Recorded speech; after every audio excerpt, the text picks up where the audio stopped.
My name is Amy. I work for the support team at ProWritingAid, and I will be just co-hosting this 101 today with our founder and CEO, Chris Banks. Just to let you know a little bit about how it works, please feel free to add your questions to the Q&A button at the bottom of your screen. I'll be going through those questions as the presentation goes on, and so that I could sort of keep track of what people would like to know about when we do the Q&A at the end of the session. And as you can probably see, there's a slide up on the screen right now where you can see a list of everything we've got going on in the month of July. These are a bunch of webinars and trainings and fun things that we take a lot of pride in putting on at ProWritingAid, and I'd be happy to answer more questions about them as we go through our presentation. Next up, this slide shows everything that we're going to go through today as far as learning what the tool actually does, how you can use it.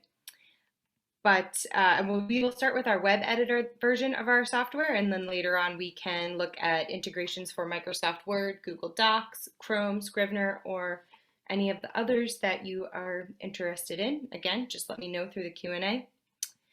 And now I will introduce Chris Banks.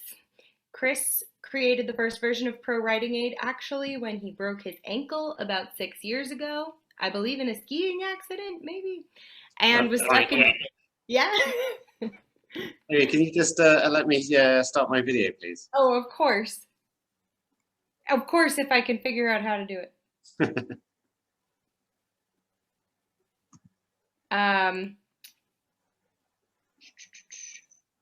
Where are we? Chris, you might be able to now. I just set you as a co-host. Okay. Perfect. Thanks a lot. There we go. Hi, everyone.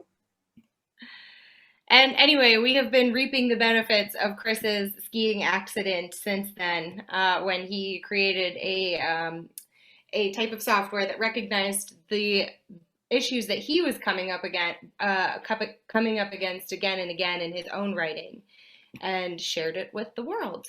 So there, take it away, Chris.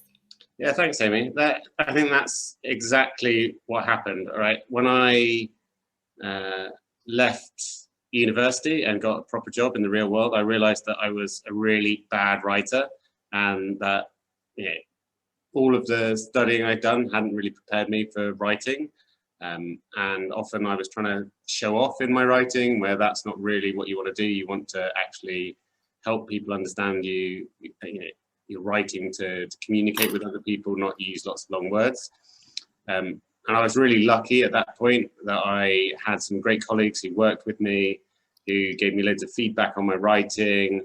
And over a series of years, I gradually improved, and then I ended up, writing as a full-time researcher.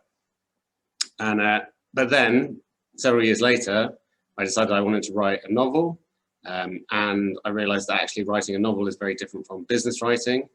So I went through that whole problem again of I actually don't know how to write well creatively, but this time I didn't have anybody to support me, and that was part of why I created ProWritingAid. It was to take all of the knowledge that I was learning from books. You can read lots of books on writing, but actually it's very difficult to then apply that knowledge and remember to use that knowledge when you're actually writing yourself. So the idea about ProWritingAid was that it would be there to kind of nudge me and remind me and help me with all of those things that I was forgetting or couldn't remember about how to write better. And so that was about 8 years ago that I created the first version, and then we've been building the product ever since. We've been improving it. The team's been growing. We've built a team of people who really love writing.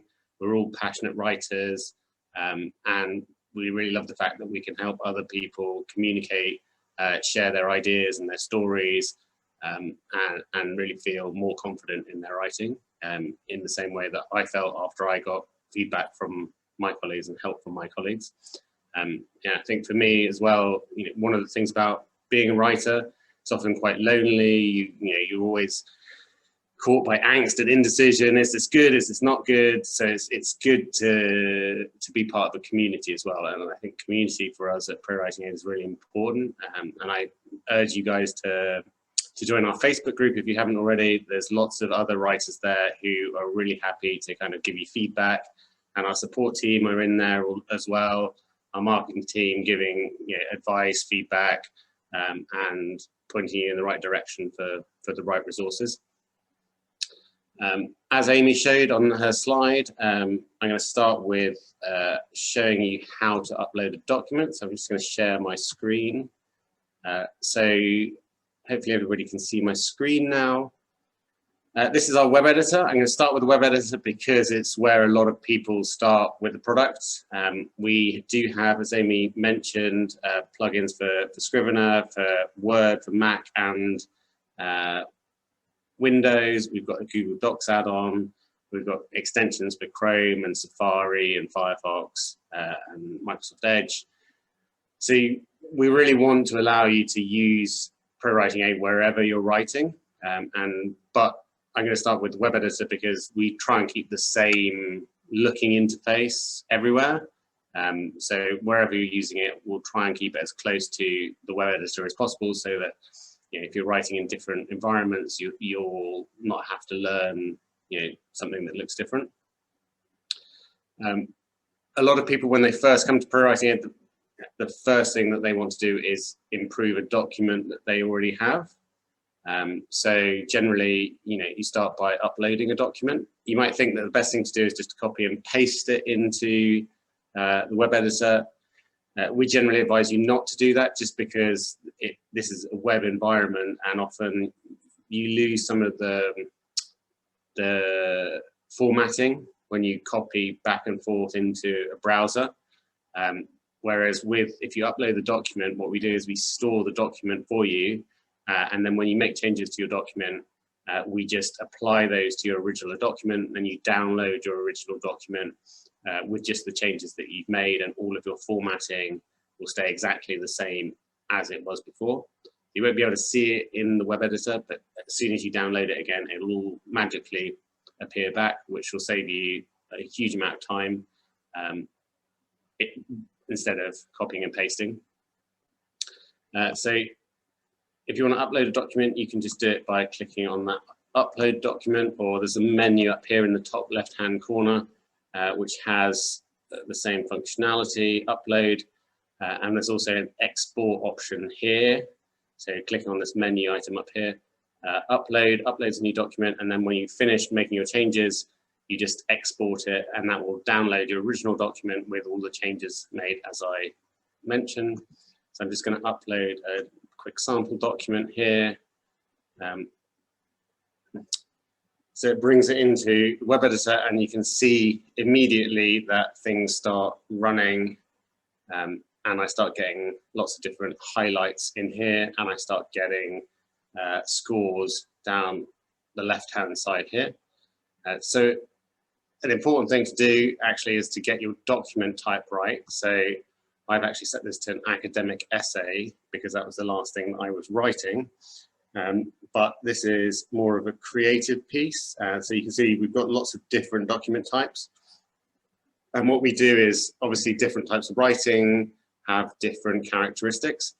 So we have sets of documents which are good examples of each of these document types. And we use those to benchmark our statistics against so that we vary it depending on what you're writing. So for instance, if you're writing a scientific paper, then we suggest a longer sentence length, average sentence length is possible than if you're writing a romance novel, for instance. So let me just set this to a creative one. I'll just set it to, well, this is kind of a historical fiction, I think. So you can see my goals will then change. So the sentence length here, you can see if you hover over it, you'll see it gives you the score and it gives you a target area. So that target area is where you should be, and when you get into the target area, it will go green. And as I said, we benchmarked this against good examples of text in each area. So this gives you an idea of where published authors or well-written pieces of business writing or great essays are scoring for these different statistics. So you can see it's a fairly wide range. If you're outside the range, then you have to think what you can do to improve it or why it's outside of that range. And as I said, if I change it, so for instance, I think the sentence length target here is between 10 and 18, but if I were to change this to business books, for instance, then you would see that my sentence length changes to be between 12 and 20. So in business writing, people tend to have longer sentences than they would in creative writing, for instance. So I'm just going to go back to the correct one for this. So all of these scores down the left-hand side, which we call your goals, the idea here is that we are benchmarking you against good writing, and that allows you to see where your work could be improved. So you should be able to go through here. In an ideal world, you get everything to green, and then you'll know that you are within the parameters of good writing in your category. So what we're trying to do here is show you, what might be holding your writing back.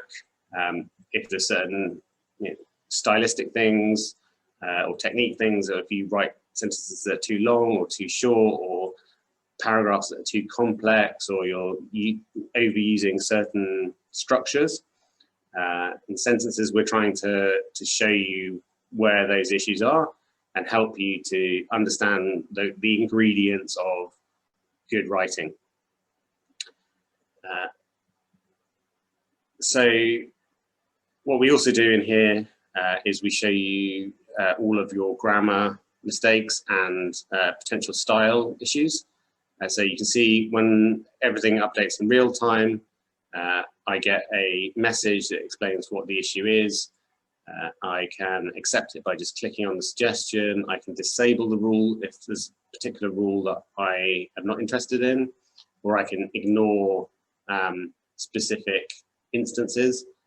If, for instance, you've used a grammar mistake on purpose for some reason, some people do it in dialogue. They have characters who talk ungrammatically, then you can just ignore it and it won't be highlighted again. If you don't understand why we're making the suggestion, then we always try and include a lot more information by clicking on this orange button here.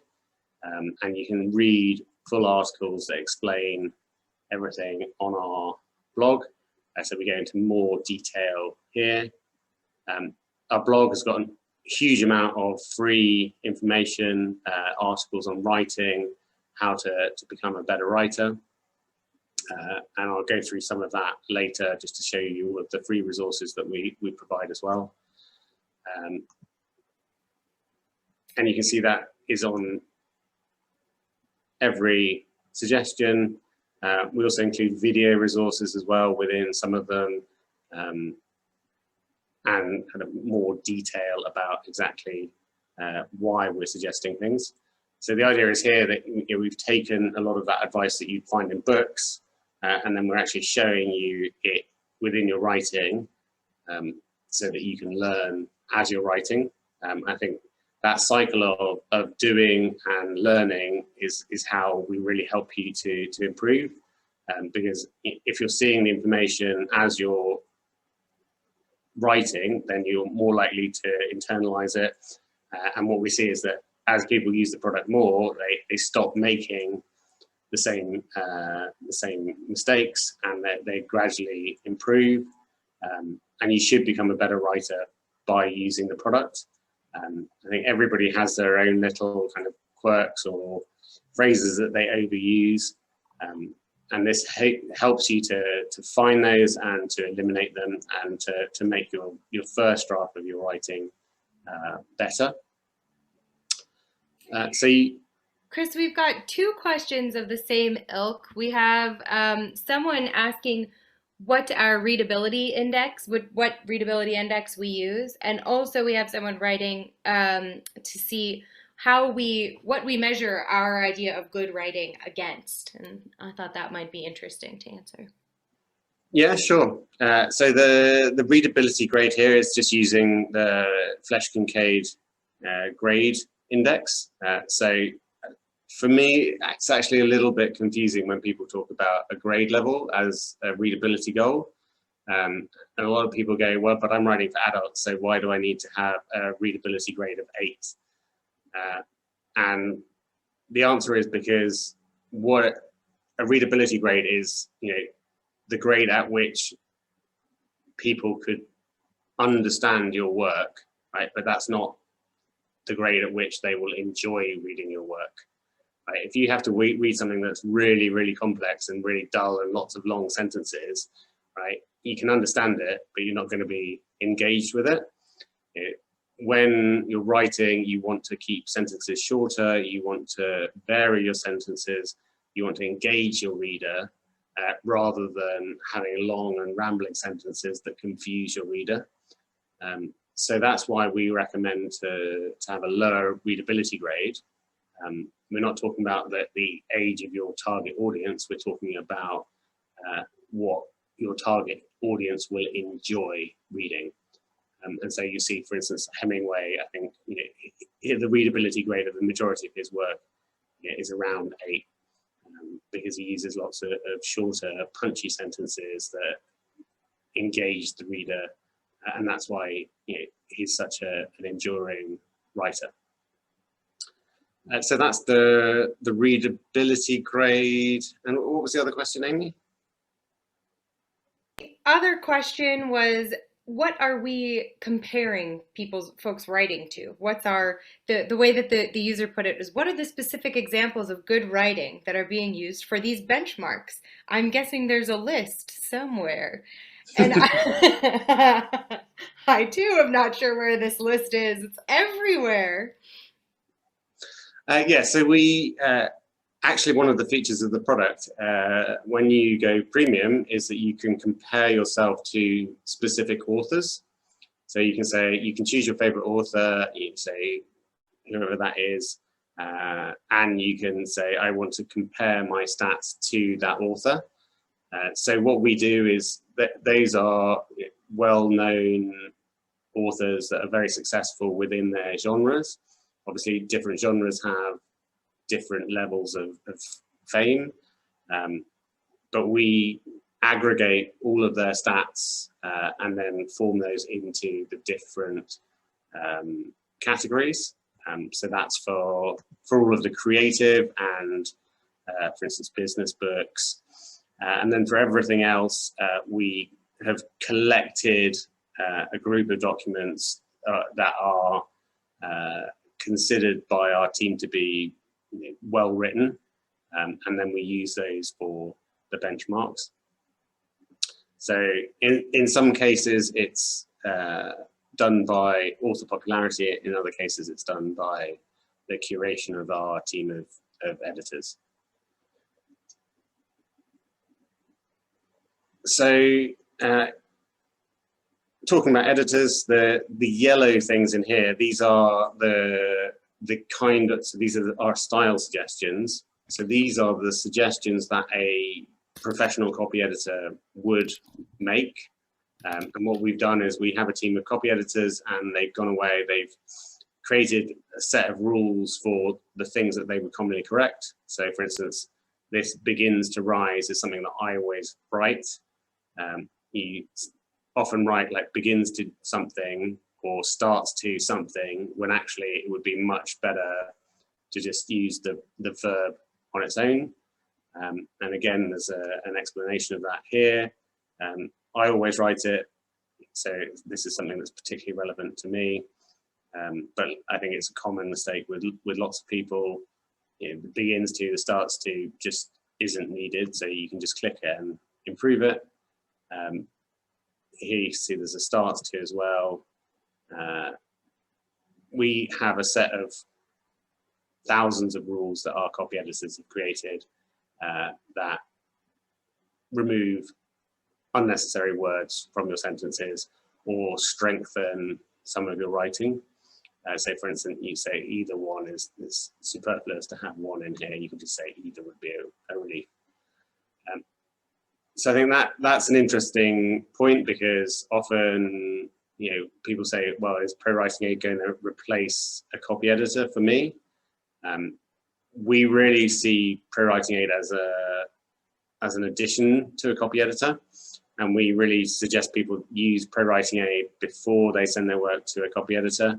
And in fact, we have lots of editors who use the product themselves, and lots of editors who recommend ProWritingAid to their authors and writers, because if you use ProWritingAid first, A, it gives you more control about the edits that you're making, but B, it means that you will fix all of the quick wins so that your copy editor doesn't have to, and then they can focus on the deeper things, the more complex things like the tone of voice, characterization if you're writing creative writing, factual issues, those kind of things, which is almost impossible for an algorithm to find. But if your copy editors were making lots of simple style improvements and changing passive voice to active voice, then they wouldn't have the time to fix all of these other things. So it really is a complement to a copy editor. And I think you'll find that you'll get a lot more from your copy editor if you use ProWritingAid first. And that's why a lot of copy editors recommend it. In the same way that you wouldn't send your text to your copy editor without fixing all of the spelling mistakes, right? Because then they just spend the whole time fixing spelling mistakes. This is the next level from that, where you're fixing all of the grammar and the style, and then you can go into more depth and fix a lot of the readability issues. So we're really trying to save you time and help you improve as a writer. So a good place to start, if you're just using it for the first time, is the summary report. So what this does is our summary report up here, it runs most of our reports and gives you, as its name suggests, a summary of what it finds. You can see again all of these goal scores here, which show you where you might need to work on your document, and you can click on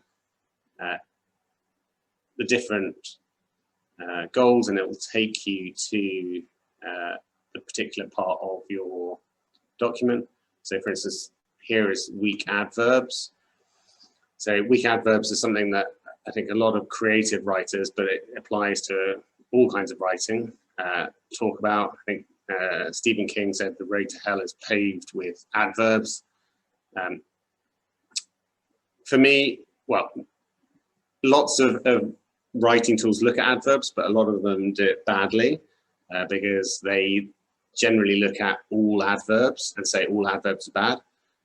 We take a more nuanced view and say there's necessary adverbs and there's weak adverbs.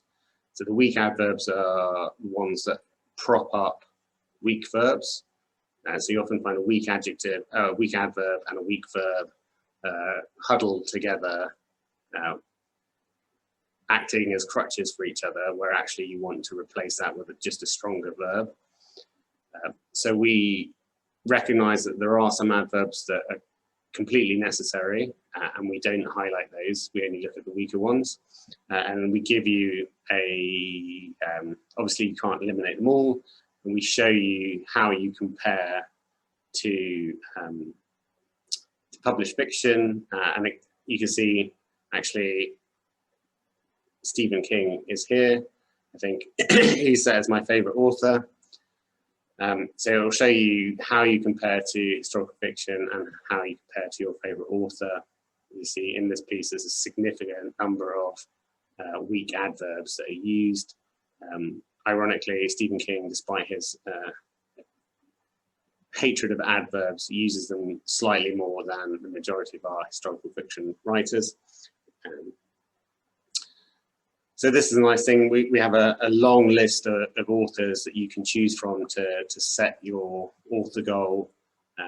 Obviously, different authors have different styles. You know, some rely more on the storyline, and some rely more on the writing.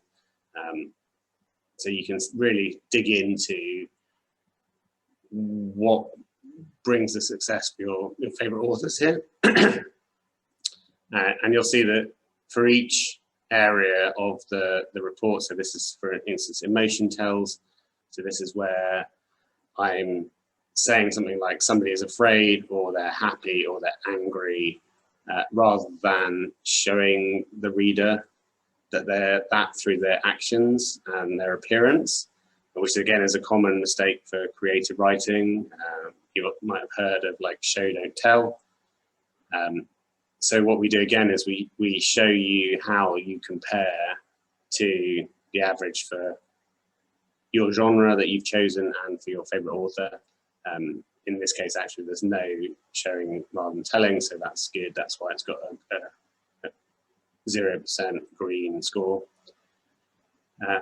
And you'll see there's lots in here, lots of analysis that you can go through. You can print this out as well if you want to, or you can open a new window for reference. It gives you a really good starting place when you've got a new piece of writing and you're new to the software, to look through it and to learn about the things that you might want to look at to improve your document. So now, let me just shut this. As I said, like all of the scores that you'll see along here, when you see a score that is in the orange, you can dig into that in a specific report. So every score has got a report. So for instance, the readability grade is linked to the readability report up here. But if you just click on this link here, and it will then run your report for you. So if I click on the readability one, it runs the readability report, and this will go into more depth. So we don't want to overwhelm you with information, but we want to provide it if you need it. So you can just click and run different reports depending on which area you want to dig into.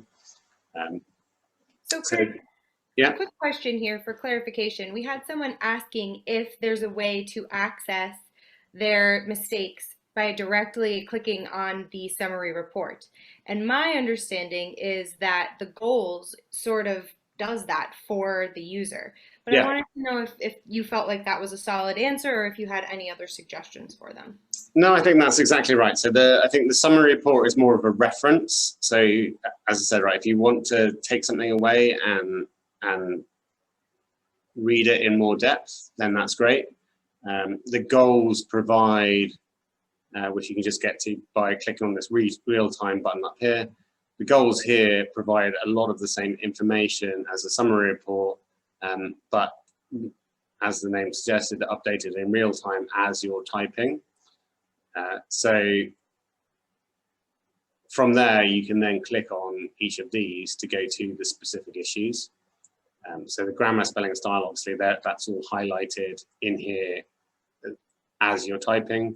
But each of these other things, so for instance, we have a report for pacing, we've got a sentence report, we've got different reports for structure, the syntax of your sentences as well, one about dialogue.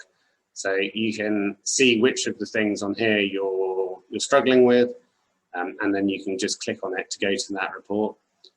So for instance, dialogue tags takes me to the dialogue tags checked.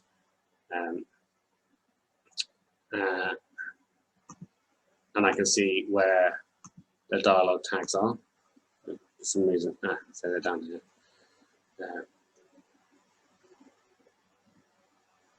So yeah, I would say don't be overwhelmed by the number of reports here.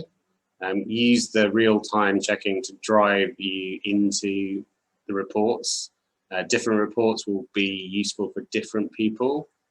And you can start just with the real-time checking, and as you become more experienced and you go deeper into writing, then you can start to look at the other reports. Yeah, I think just to add on to that, I'm so sorry, but I do get some comments from users that say that they really like to start by printing out their summary even and sort of taking a look at it so that they can sort of have a physical representation of where they're going to start. Exactly what Chris was saying. Where do you start? That's where you start. You pick something, the summary will break it down very clearly and concisely, and then you can pick where to start, which report might be best for you to start with based on that. Or you can go into the real-time checker and play around with the goals. Yeah, exactly. And I think again, it depends on how big a document you're editing as well. If you're just writing, a couple of page document, then you can go through it pretty quickly.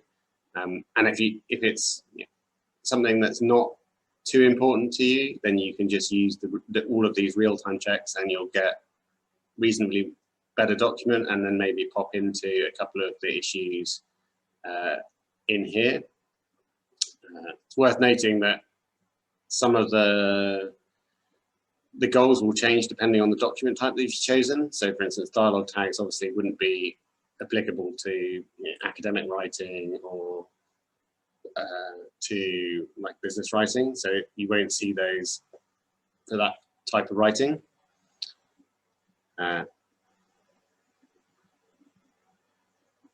Yeah, so I think now I'll look at a couple of the best reports. I think there's a lot of reports, as I say, don't be overwhelmed.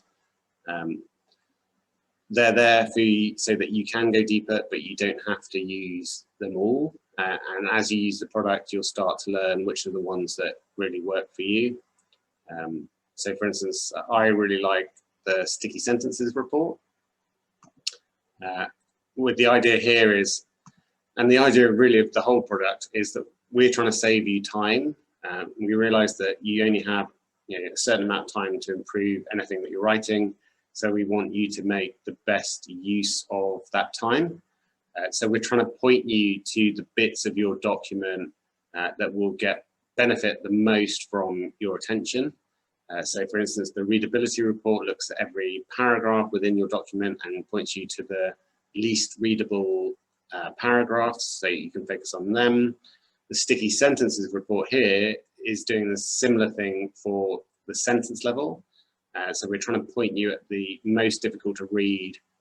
In this case, we call them sticky sentences, which will benefit from a little bit of attention. So you might ask, why are they called sticky sentences? That's a bit of a weird name. We call them that because they are high in glue words. So you say, what are glue words? So glue words are the words, if we like to think of sentences as two parts. You have like the meaning words, which I call the meat and potato words now. It's a lovely kind of expression. And then you have the words that stick those together, which are the glue words. So for instance, in this sentence, you can see it lists here the glue words are can, how, must, be, to, get in, and, out, of, a, at. Right? If you look at those words, you really wouldn't be able to guess what this sentence is about, because they are there to stick together the meaning words in this sentence. And every sentence obviously needs glue words, but most sentences actually have too many of them. And it's very easy just to add them in accidentally as you're writing. That's absolutely fine. And we always say, just get words and sentences down in your first draft, right? The next phase is to go back and improve them and edit it. This sticky sentence report helps you do that. And often I find, so for instance, this sentence, you can imagine how hard it must be to get in and out of a hammock at my age. It just seems like there's too much in there. You can imagine, right? Why do I need all of that? I don't need to imagine. I could just say it's hard to get out of a hammock at my age.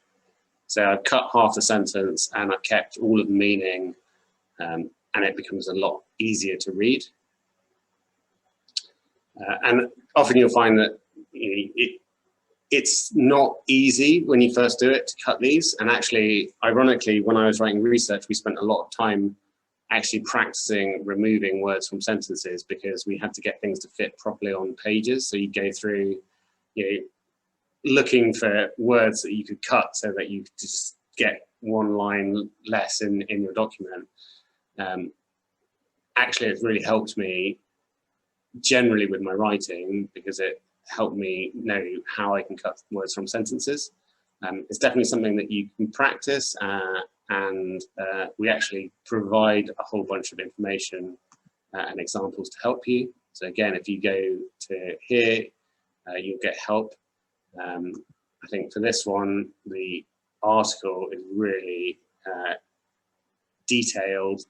It goes through, it explains to you exactly what the glue words are. It shows you examples of sticky sentences and shows you examples of how you could rewrite those sentences. It really goes into a lot of depth to explain to you how you can improve. And again, there's like videos as well, which explain them that, the videos can be very lighthearted and fun to watch as well. So it's something that, again, you don't have to rewrite every single one. We're trying to show you the ones that will benefit the most. Have a go. I think there's different people have different approaches. I often just go in and hack out half the words. Another approach is just to say, well, okay, what are the meaning words in the sentence, and then just write those back out with nothing else and say, okay, what's the minimum number of words I can use to reconnect these meaning words in a grammatically correct way. So again, there are different approaches to the same problem. And I think that's one of the great things about writers is that every person is different and every person's experience is different. So you will find your own way of solving problems. The sticky sentences report is probably my favorite for finding quick fixes for my writing and where I can really improve it. The readability one I've shown already. I think lots of people really love the repeats report. Again, I think repeated words and phrases is something that people really struggle with. It's very, very easy to repeat the same words and phrases without even realizing it, because your brain, something is active in your brain, a phrase is active in your brain, and then it just pops out again because it's so activated. I've even found where I've repeated whole sentences in a document because I've copied them from one place, pasted them into another, but not deleted them from the first place. So this is a great check to do at the end, but it will also really help you to find your kind of particular ticks in terms of phrases. So for instance, you can see in here, this time of day, right, is used twice.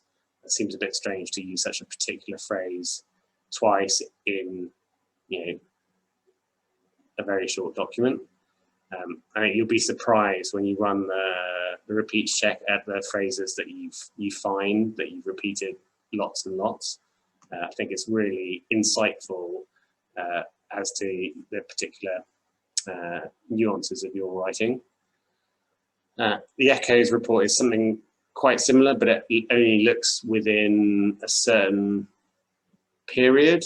So for the same phrases that are repeated close together, again, I think that is really difficult for you as a writer to spot, that you've repeated the same phrase twice within a short distance. But for the reader, it can really jar them, right? And it's really distracting because it creates this echo in their mind of something that they've just read, and they're like, didn't I just read that?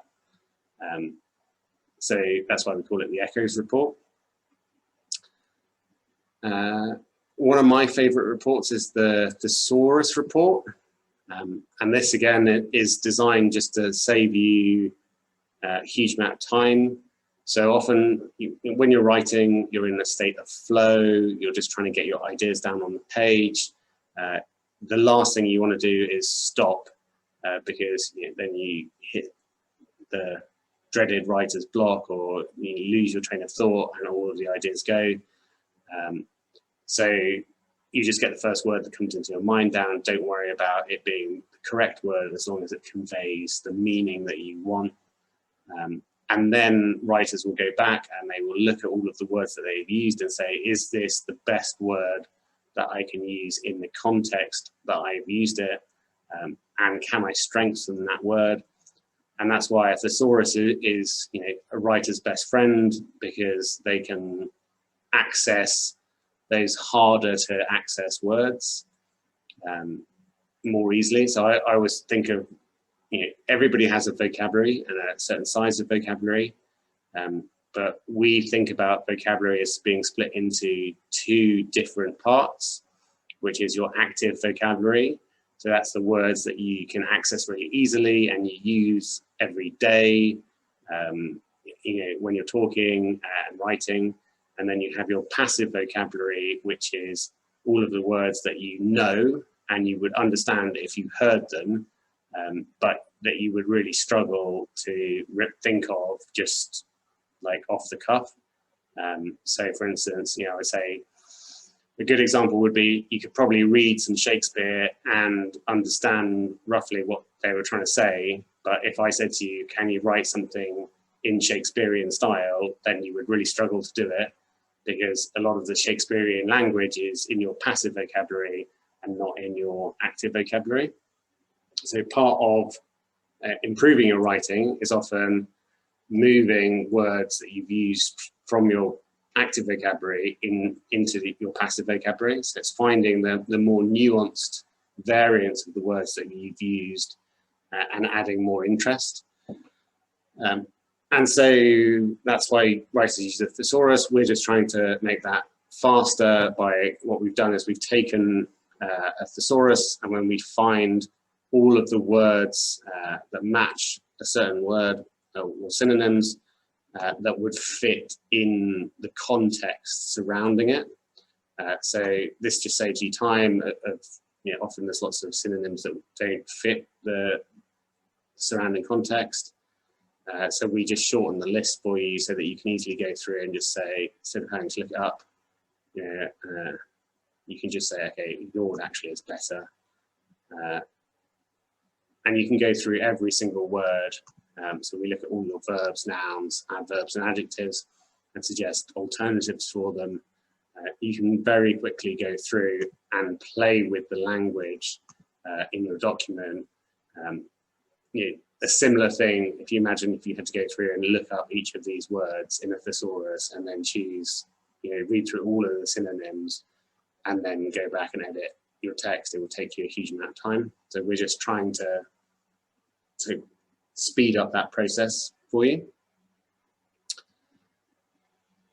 So that is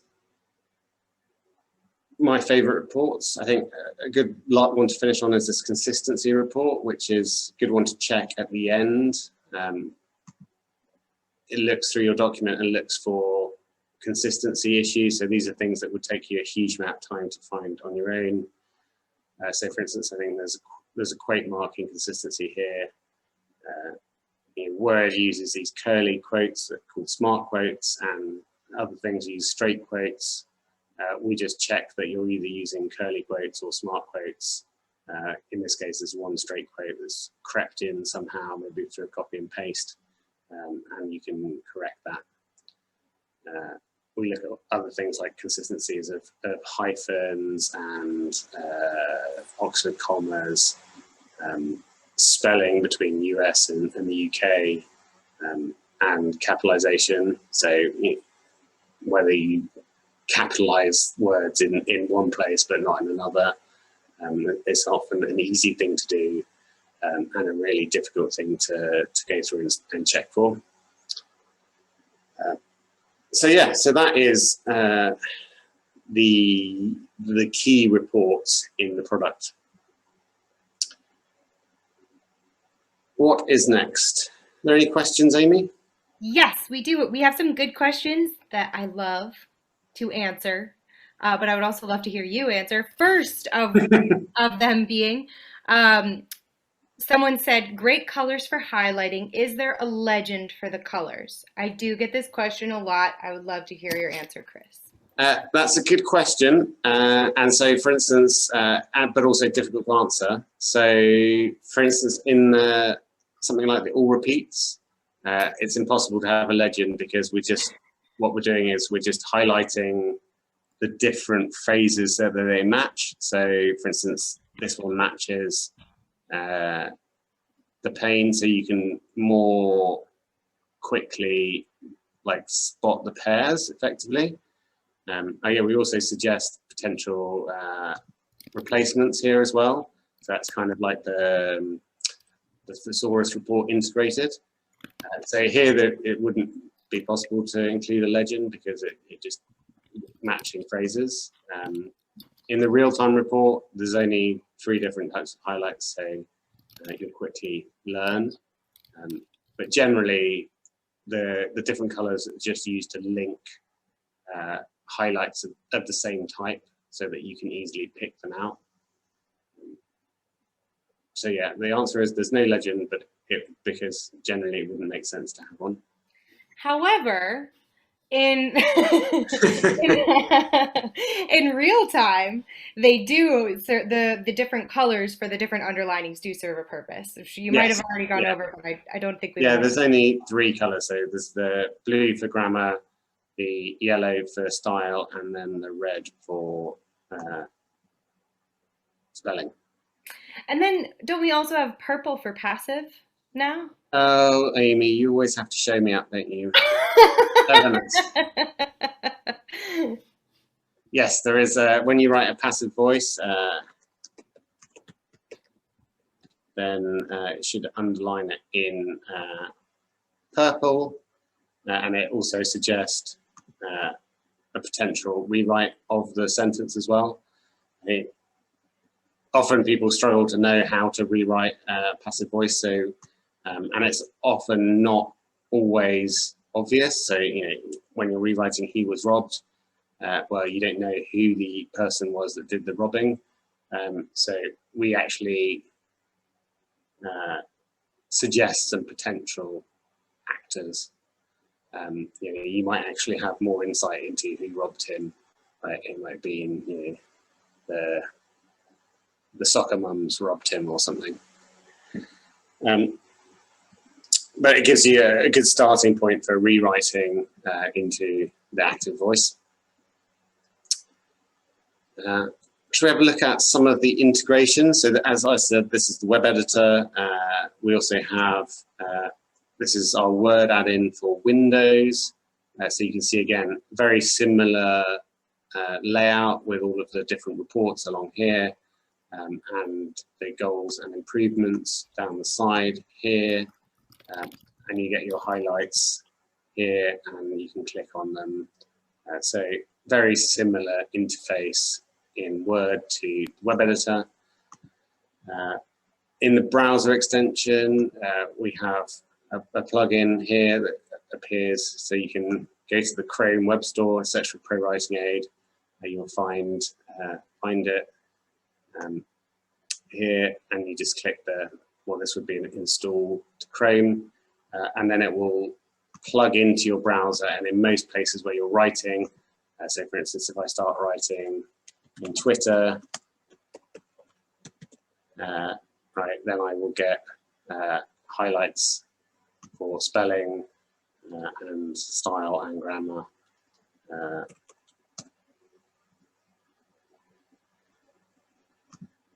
So it will help me improve wherever I'm writing. I think a lot of people like the fact that it's just there constantly. So whatever you're writing, it's giving you little nudges. We're not telling you have to make those changes, but we're finding mistakes. And I'm constantly amazed at the number of mistakes that I make in grammar. Generally for me, it's typos. So I'll try to write from and I'll write form instead. It's a very easy typo just to switch the R and the O in a word. there's actually thousands of mistakes that you can make like that, and it's really incredible the number of times that I do it in a day. So it's good to have it plugged in everywhere, and you get this little button down here, which allows you to click, and you can open up the full editor here, which is very handy. And also in Google Docs, so if you go to add-ons here and go to get add-ons, you can find, this should open up the Google Store, but it seems to, okay. You should be able to find ProWritingAid. There you go. You can see it's here, and you just click install and that will install it. But also the Chrome extension does real-time highlighting within your Google Docs as well. So you can find that you can just select suggestions in here, and it will fix them for you. So it's kind of an extra pair of eyes in your Google Docs. And what else? We have a desktop app as well. So our desktop app is particularly useful for creative writers who like to use Scrivener. I was going to say, we've got a lot of Scrivener requests today. So yes, yeah. For people who haven't used Scrivener, and if you're a creative writer or you're writing large documents, I highly recommend that you check it out. It's just really useful because it allows you to create a kind of hierarchy for your document, and you can store all of your research within your document, like attached to the bit that you're writing, and then at the end you can just you can say, don't include this research in my final document, and you can compile your final document in various different formats straight from the project. So it's really easy if you just want to like move chapters around, you can drag them around. It's very popular with a lot of creative writers, and for that reason, in our desktop app, we open up Scrivener projects, so that you can see this is actually a Scrivener project of the ProWritingAid user manual, and you can click on the different bits, and it will, you can use, for instance, the real time in here to make all of your edits to the text, and it will save directly back to your Scrivener project. So instead of having to copy and paste again and losing all your formatting, which you might have to do with other products, then it just is saved. And so again, it saves you a huge amount of time. And as far as I know, we're the only product that integrates with Scrivener in this way for improving your writing. So yeah, if you are using Scrivener, then our desktop app is for you. And you can also you can either work on individual bits of it, or if you click on a whole section, then you'll see the whole section, and you can run reports on like the whole section. So it's good. You can work on smaller bits of your document and then move up to bigger docs, and then, for instance, run the consistency report at the end on everything. So yes, any other questions? We're running a little bit short of time. I've talked again too much. I think that you've talked just the perfect amount, Chris. I know. That's why you had me co-host, right? To say things like that. Yeah. Most of the questions that I see have been answered. Some of them are more philosophical. Excellent. Oh yeah. How does one choose which writing style is best for their blog, or what setting to use if they're writing poetry? I always suggest that people play around with their settings. They set aside time to see which setting works for them in multiple scenarios. But I don't know if you have any advice about that. Yeah, I think, well, now the document types is something that we've introduced quite recently. So that gives you a lot more direction on the type of document that you're writing. And that will set your writing style for you. We don't actually have one for poetry currently. I'm always surprised at how many poets we have using the product. I think that's a good example of, when I conceived of it, I never imagined it being used for poetry, but people do find it really useful for it. So that's amazing. I think it's something that we want to improve in the future. So if you are a poet and you're using the product, then please get in touch and let us know how we can help you. I think it'll be really interesting.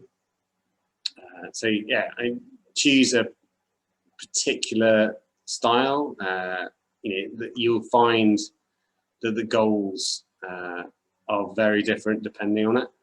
So for instance, this is, if I'm writing a marketing text, we include things around jargon.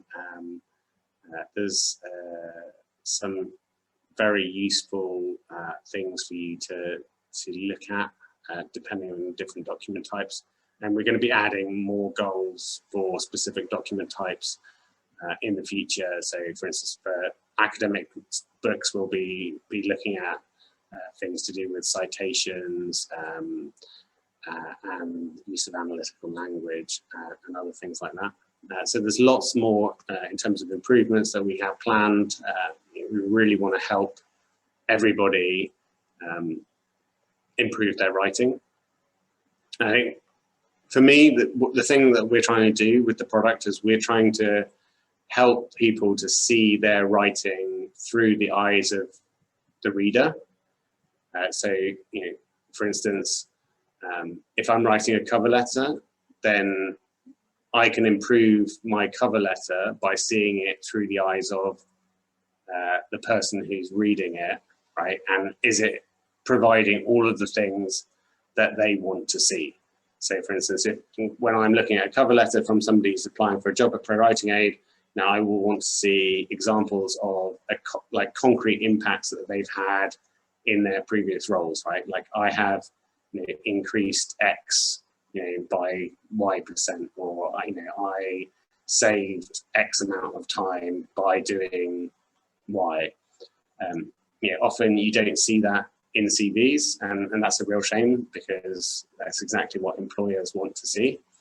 And that's why when you set it to cover letter, one of the things we want to add is that it will say, okay, you should include these concrete goals as one of the things that you should be including in your cover letter. So that helps you to see the things that the reader is looking for in the document, right? And that applies to whatever document type you're writing. If your document doesn't meet the expectations of your reader, then generally it will fail to connect with your reader. So we're really trying to show you the things that they're looking for so that you can improve your document.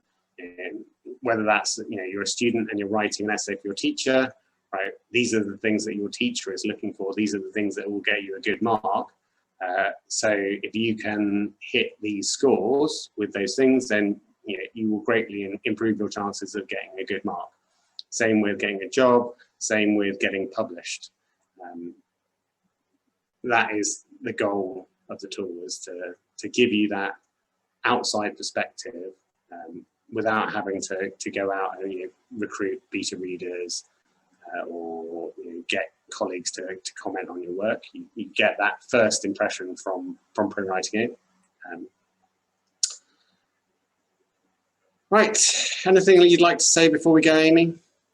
This was very fun, and I would like to let you all know that this webinar is being recorded and it will be up on our YouTube channel very shortly after today.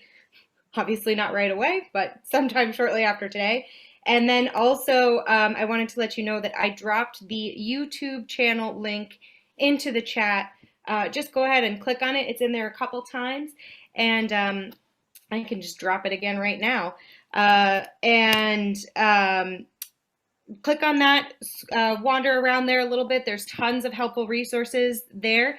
The other thing I'm going to supply you all with right now is the support box email, hello@prowritingaid.com.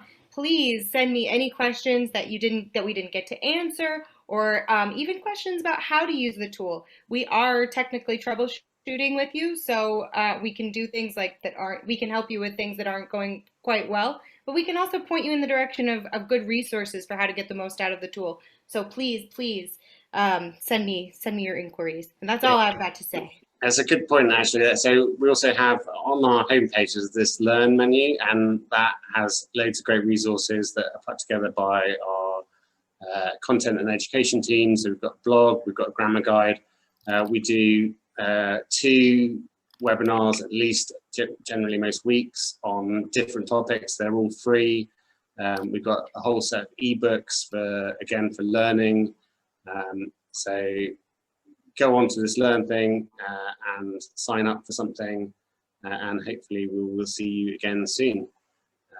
Yeah, all different topics for different types of writers, and also our Facebook community is thriving, and people are waiting to answer your questions there.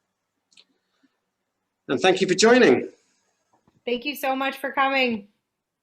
And thank you, Amy, for hosting. My pleasure.